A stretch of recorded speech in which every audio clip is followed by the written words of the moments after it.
સુરતના કડોદરામાં 12 વર્ષની સગીરા સાથે દુષ્કર્મ આચરવામાં આવ્યો છે। સુરતથી હાલ મહત્વપૂર્ણ સમાચાર સામે આવ્યા છે, જ્યાં સગીરા પર દુષ્કર્મનો બનાવ બન્યો છે। બે નરાધમોએ અવારનવાર દુષ્કર્મ આચર્યું છે। અલગ અલગ જગ્યાએ લઈ જઈ બાળકી સાથે દુષ્કર્મ આચરવામાં આવ્યો છે। કૃપાશંકર અને દેવનાથ નામના નરાધમોએ દુષ્કર્મ આચર્યું છે। સગીરાએ સમગ્ર ઘટના અંગે માતાને જાણ કરી હતી, ત્યારે માતા અને બાળકીને મારી નાખવાની ધમકી પણ આપવામાં આવી હતી।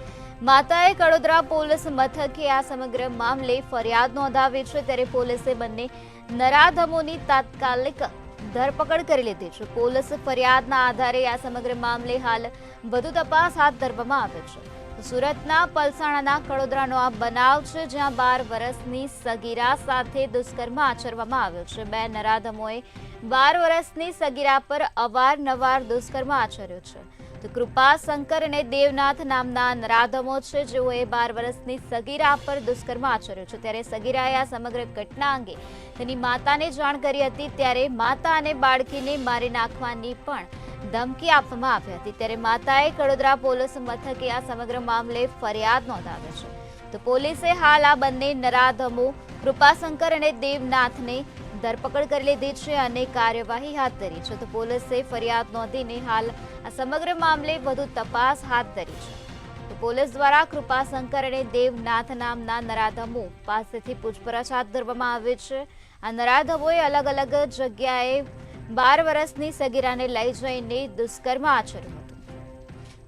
તો સગીરાએ આ સમગ્ર ઘટનાની જાણ પોતાની માતાને કરી હતી, ત્યારે માતા અને પુત્રીને મારી નાખવાની ધમકી પણ આ નરાધમોએ આપી હતી। ત્યારે માતાએ આ સમગ્ર મામલે પોલીસમાં ફરિયાદ નોંધાવી હતી, ત્યારે પોલીસ દ્વારા કાર્યવાહી હાથ ધરવામાં આવી હતી। પોલીસે કાર્યવાહી હાથ ધરતા હાલ તાત્કાલિક અસરે આ બે નરાધમોની ધરપકડ કરવામાં આવી છે। તો કૃપાશંકર અને દેવનાથની ધરપકડ કરવામાં આવી છે, તેમજ આ સમગ્ર મામલે હાલ પોલીસ દ્વારા વધુ તપાસ હાથ ધરવામાં આવી છે। તો સુરતના પલસાણાનો આ બનાવ છે, જ્યાં કડોદરામાં 12 વર્ષની સગીરા સાથે બે નરાધમોએ દુષ્કર્મ આચર્યું છે। તો આજ મુદ્દે વધુ માહિતી આપવા માટે આપણી સાથે સંવાદદાતા અક્ષય મકવાણા જોડાઈ ગયા છે। જી અક્ષય, સુરતના પલસાણાના કડોદરા વિસ્તારમાં 12 વર્ષની સગીરા સાથે બે નરાધમોએ દુષ્કર્મ આચર્યું હતું, શું છે વધુ વિગત?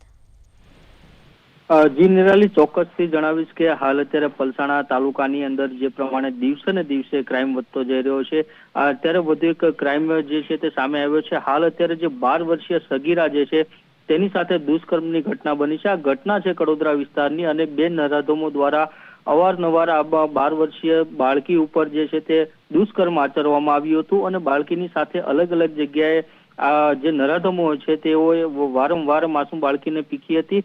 અને સાથોસાથ કહી શકાય કે આ જે આરોપીઓ જે છે તે કૃપાશંકર અને દેવનાથ નામના નરાધમો દ્વારા આ જે દુષ્કર્મ કરવામાં આવ્યું હતું, અને વારંવાર આ 12 વર્ષીય બાળકી સાથે આ દુષ્કર્મ આચરતા આવ્યા છે। અને જ્યારે 12 વર્ષીય બાળકીએ પોતાની માતાને આ અંગે જાણ કરી હતી, ત્યારે માતાના જમીન પરથી જે જમીન છે તે સરકી ગઈ હતી, અને જ્યારે આની માતાએ આ અંગે પોલીસ ફરિયાદ કરવા માટે વિચાર્યું હતું, ત્યારે સગીરાની માતા અને માસૂમ બાળકીને જાનથી મારી નાખવાની ધમકી પણ આ નરાધમો દ્વારા આપવામાં આવી હતી।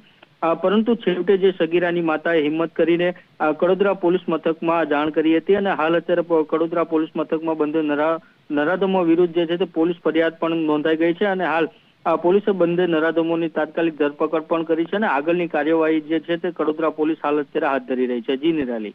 જે અક્ષય, બાળકીની માતામાં કેટલો રોષ જોવા મળી રહ્યો છે? બાળકીની માતાની શું માંગ છે, અને પોલીસ દ્વારા આ બંને આરોપીઓ વિરુદ્ધ શું કાર્યવાહી હાથ ધરવામાં આવે છે? જી ચોક્કસથી, જે પ્રમાણે જે 12 વર્ષીય બાળકીની માતા જે છે, અને જે 12 વર્ષીય બાળકીની સાથે વારંવાર જે દુષ્કર્મ આચરવામાં આવ્યું હતું, અને જ્યારે બાળકીની માતાને જે આ અંગે જાણ થઈ, ત્યારે તેની જમીન જે પગ નીચેની જમીન જે કહી શકાય તે સરકી ગઈ હતી, અને હાલ અત્યારે તેની માતામાં આકરો રોષ જોવા મળી રહ્યો છે, અને તેઓ પણ હાલ અત્યારે નરાધમો અને જેમથી જેમ કડક સજા થાય તેવી માંગ હાલ અત્યારે કરી રહ્યા છે।